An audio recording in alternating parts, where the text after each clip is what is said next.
kindergarten, it's Friday! Welcome to our last letters and sounds lesson for the week. I am so tired from teaching you all week, I just had to wear my robe and my grandma slippers. Okay, let's start. Today we are learning the sound This is a tricky one, you have to get it in the back of your throat. It's much easier when you are sound talking the words. Alright, let's have a go. Ready? Our first word is ring. E.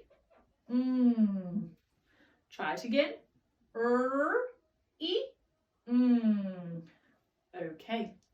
Now, we also know that when there is a line, those two letters are making one sound.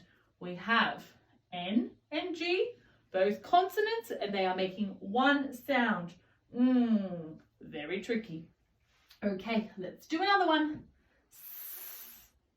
E. Sing. Just like what I like to do in the shower.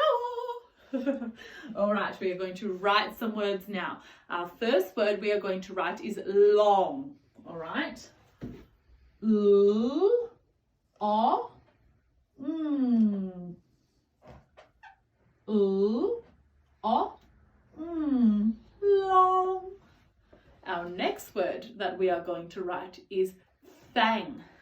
Like your teeth, they are fangs. All right.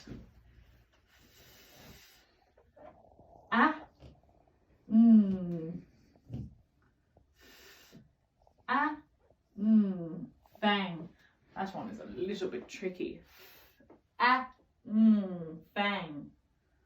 All right, kindergarten. We are now going to give that a go on letters and on Seesaw. And yes, enjoy your weekend. Bye.